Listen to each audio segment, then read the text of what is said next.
Produced in high definition by Fox 50. Viewer discretion is advised. Debbie was at a local bar, pool hall. She stayed until closing. She was last seen in the parking lot about 2:45 a.m., standing between two cars. I gave her a hug. I said, drive carefully, get home safe. I'll see you when I see you. And I left. We knew something was wrong when her car was left there. We were fearing for the worst, that something had happened to her. Every time they say undiscovered female body, every time it happens, we're like, is that her? So in a sense, it doesn't end. It never ends.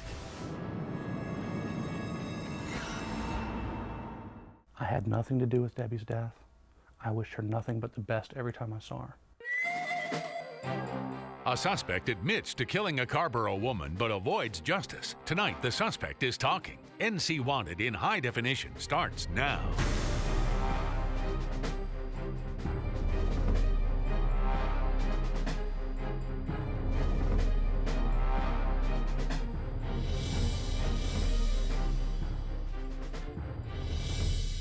Good evening, I'm Gerald Owens. Welcome to NC Wanted. Tonight we take you to Orange County for our two-part investigation into the case of Deborah Key. She disappeared more than 10 years ago, and authorities have long suspected foul play. They identified a prime suspect who confessed to her murder, but he never went to trial, and her body has never been found. Till this day, the case remains unsolved.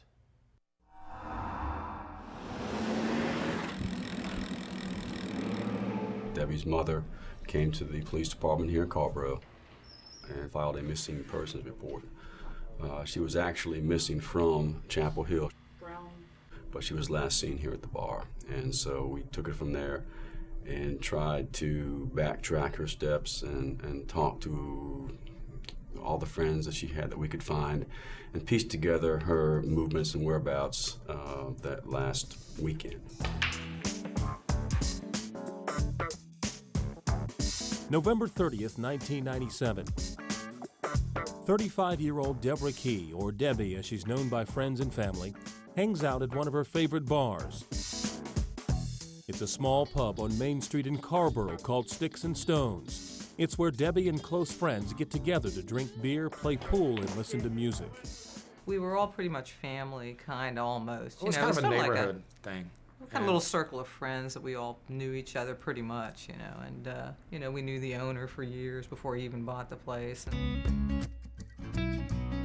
Debbie's friends are like family, and they admire her lighthearted approach to life.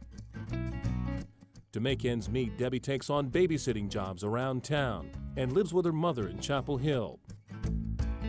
But her free-spirited lifestyle leads to many nights away from home. She would go away for a few days on occasion, go off to the beach sometimes. She loved to party. She was definitely a party person. Sometimes she drank a little bit too much. The statement that everybody would usually give is she would be very social with anybody that would give her free beer. She was a heavy consumer of alcohol, and that she would be friendly with strangers if there was a beer involved. No matter how much she drank, when her friends were around, they would look out for each other. But on this night, things are different. Usually there was one or two persons around the area that wasn't drinking. So there was always kind of a safety thing. I would have been there, except I was at a chess tournament in Philadelphia. But had I actually left after my last round at like 4 or so, I probably would have stopped by Sticks and Stones for a beer. Any given Sunday night, there would have been a group of us there, but this was the weekend after Thanksgiving. And so we didn't go there that night. Inside the bar, witnesses describe a young man who catches Debbie's attention. He's wearing a baseball cap backwards with his hair pulled back in a ponytail.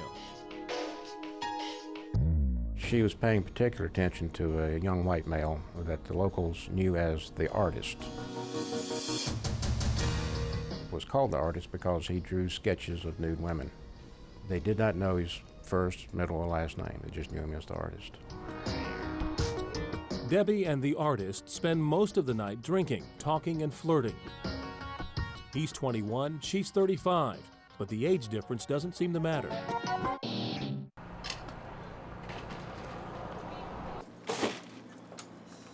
By 2:30 a.m., it's closing time at Sticks and Stones. After the bar closed, one of the bar employees walked into the parking lot, which was adjacent to the bar, and saw Debbie, along with this young white male, standing between two cars, one of which was Debbie's car. And they were very close with each other, hugging and possibly kissing. December 3rd, 1997. Debbie's mother gets a phone call from one of her daughter's friends. Debbie's car has been illegally parked in the same spot for several days. Debbie's mother grabs the spare set of keys and goes to move the car. When she gets there, the front passenger door is unlocked, and Debbie's purse is in the front seat. She would, as a rule, contact her mother by telephone when she didn't come home. Maybe not immediately that first day, but within a reasonable amount of time, she would call home and tell her mother that, she was staying with someone and that she was okay. And we immediately knew something was amiss, because her habits were very set. She'd put her purse in the trunk. She would put her key in her pocket. So when we heard that her car was unlocked and her purse was in the front with her coat, we knew that she had been taken against her will, or that something had happened.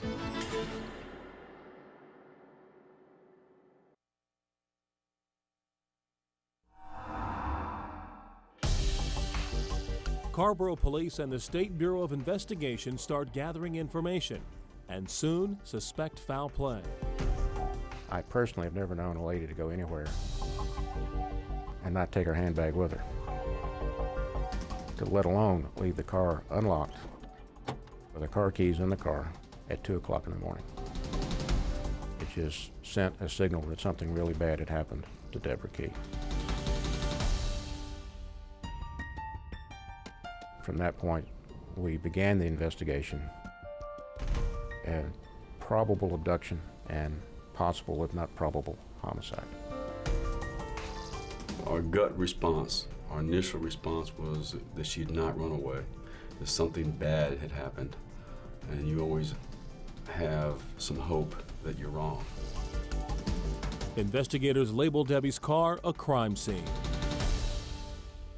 Deborah's mother delivered the car to the Carrboro Police Department.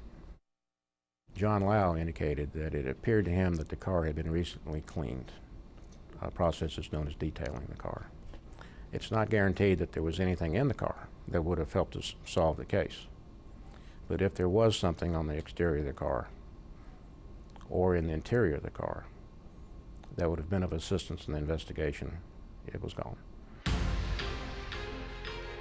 Authorities press on, adding Debbie to a database for missing persons and issuing a lookout to all North Carolina sheriff's offices.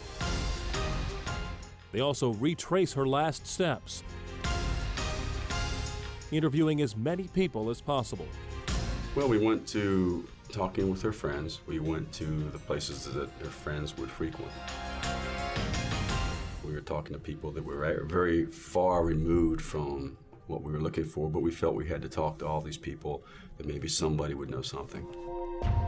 Some of the interviews generate promising leads. There were some individuals identified in these interviews.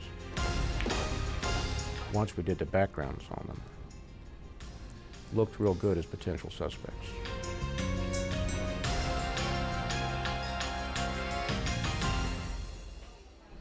We identified 3 to 4 individuals we were very interested in.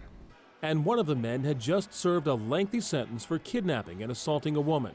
And we followed up with intense interviews, and we eliminated these 3 or 4 people as being someone that was responsible for Deborah Key's disappearance and possible homicide.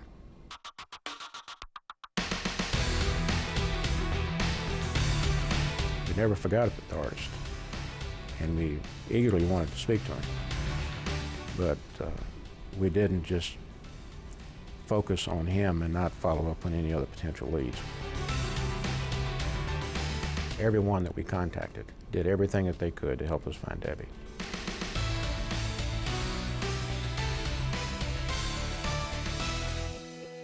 They were very supportive, to include lengthy interviews, identifying people that she had been associated with, to cooperating in producing composite sketches of the individual she was last seen with that we knew as the artist, to be posted on flyers and given to the press.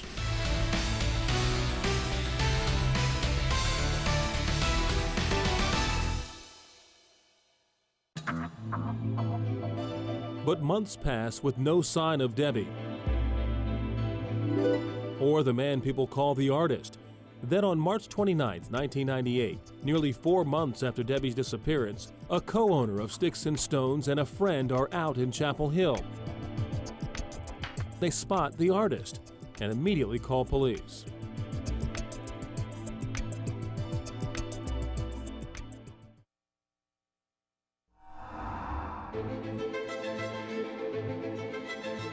In March of 1998, specifically March the 29th,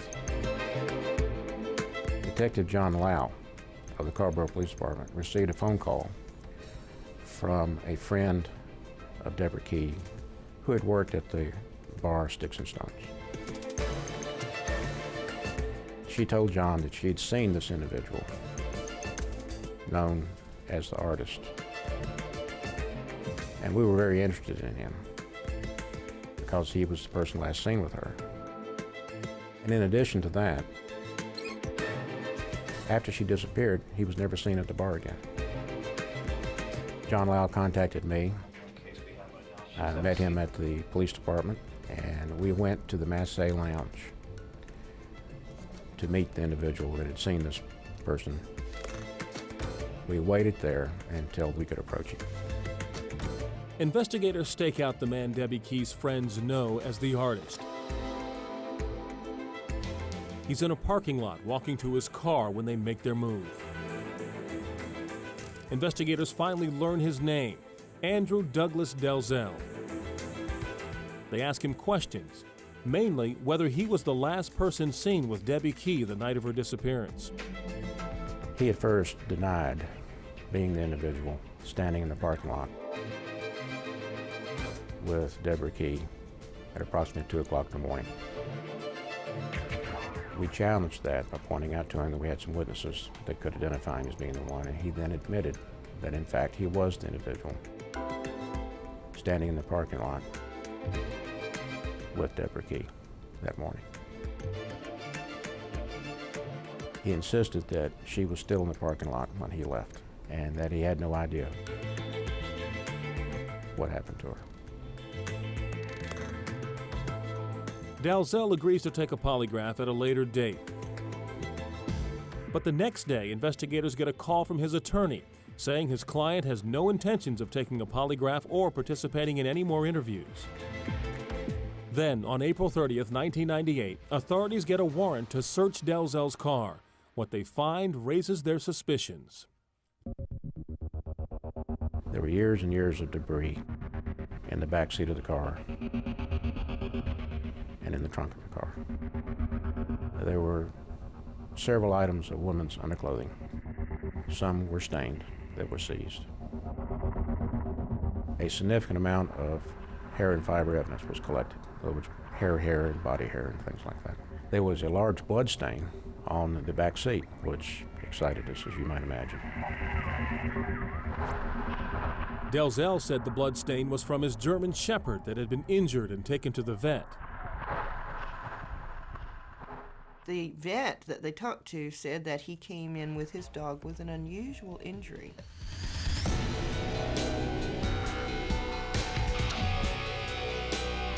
The analysis was conducted, and the large blood stain on the seat of the car was in fact a dog. All the other potential DNA evidence, to include the women's clothing with stains and body hairs that were collected inside the car, were eliminated as being that of Deborah Key. Though many signs point to Delzell, with no physical evidence, a body, or additional leads, police struggle to justify an arrest. And again, the case languishes, this time for years. Then, in September 2004, Carrboro police receive a call from Andrew Delzell. Carrboro PD. He's asking them to provide police protection while he moves out of his Carrboro apartment complex. He says he feels threatened by a man living nearby who allegedly stole more than $1,000 worth of Delzell's property.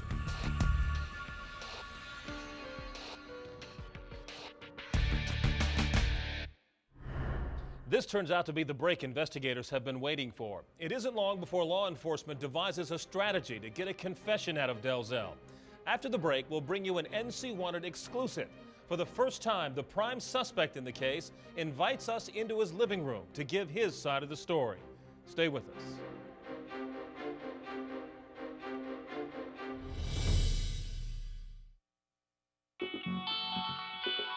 We did some research and tracked down Andrew Delzell, the prime suspect in the Debbie Key case. We agreed not to reveal where he lives. The first time we knocked on the door, no one answered. But a few minutes later, we noticed movement and approached the house again. We were greeted by his wife. She said her husband was asleep and went to get him. Andrew Delzell eventually came to the door. I wanted to give you an opportunity to tell us your side. After some discussion and reflection, Delzell and his wife invited us into their home and agreed to discuss the events surrounding the night of Debbie Key's disappearance, November 30th, 1997. I had stopped by Sticks and Stones that night because a couple of my friends from the Massey Lounge did happen to stop there on occasion when the Massey was too full. I had seen her there. I'd had a drink with her. I'd chatted with her. The bartender said closing time. People started filing out. I filed out. She filed out. As I did every time I had had the chance to previously, I gave her a hug. I said, drive carefully, get home safe. I'll see you when I see you. And I left. There were still people milling around. There were cars making the block. So it wasn't like this was out, you know, in a completely unlit area with no one else around. I knew there were at least 6 other people around that saw me give her a hug, get in my car, and leave. Where'd you go? Home, straight home. I drove past 3 police officers on the way. And where were these other people that I know saw me in my car alone, going home? Why are people so geared towards pointing fingers rather than saying, well, no, wait, what's he got to say? She was kind of off on one end of the bar. There were a couple of people around her. The bartender, of course, was milling back and forth, being a bartender, polite, chatty. But I don't think she was really interacting with anybody heavily. She was just kind of there. Kind of like I was when I go to the Massey Lounge. I was just kind of there. I was there to have fun. Somebody came in I knew, I'd shoot a game of pool with them, I'd talk with them. Yeti had a boom, and we'd go from there. What'd you think about Debbie? Very nice lady. She was very friendly. I knew she had a bit of a reputation of being somewhat of a lush or a party girl. She was also 10 years my senior. If anyone asked me if I knew her, yeah, I knew her. If anyone asked me if I cared about her, yeah, I cared about her. Did I find her attractive? No, she just wasn't right. You know, she's a much better person to have as an acquaintance rather than as an interest. There was nothing there other than friendship. I was, you know, busy being a college-age guy. My dad did the accounting for the Massey Lounge and knew a lot of the people that worked there. That's how I got introduced there. And I knew a lot of the people that came in and worked construction crews and the painting crews, and she happened to be dating somebody on one of those crews, I think. And that's kind of how I first saw her. That's how I knew her. Like, okay, she's a friend from the Massey. Right. And that's literally all she was. What's life like now? It's very difficult. It's very strained. It's not easy for me to find a job. It's not easy for me to even attempt to think about making friends. We've basically had to isolate ourselves and rely on her family and their friends, which is basically just extended family for human contact, for fear of anybody looking too deeply and, you know, winding up with a sign on my front door saying this person was accused of murder. I don't feel comfortable going out and just intermingling with complete strangers I don't know in odd settings. This is very much not home place. I don't feel comfortable here. While I do have the comfort of my wife and her family here who have been very supportive, it's just not home. What would you say to Debbie Key's friends and family who believe to this day that you killed her? Next week, we'll bring you part 2 of our exclusive interview with Andrew Delzell, and we'll explain how a case that seems so solid collapsed amid a swirl of public controversy. It's a peek inside the world of investigative tactics, and what we found may surprise you. On the next NC Wanted. I think he might have, like, touched her in an intimate way, and I think she slapped him, because that was kind of Debbie. What's going on? What's this about? Why are we being bothered? Why am I being arrested? I never got an answer until after I wrote the statement. It crosses the line when it's a threat or punishment. I don't believe we violated anybody's rights. I think we did our job. I think that he confessed to killing Deborah Key, and that was what we wanted. And at the end of the day, the only person left that we could not eliminate was Andrew Delzell. If you have any information about the unsolved case of Deborah Key, call us right now, toll free, at 1-866-43-WANTED, or go to ncwanted.com and click Report a Tip. As always, you can remain anonymous. Remember, together we can fight to protect the quality of life we hold dear in North Carolina. I'm Gerald Owens. Good night.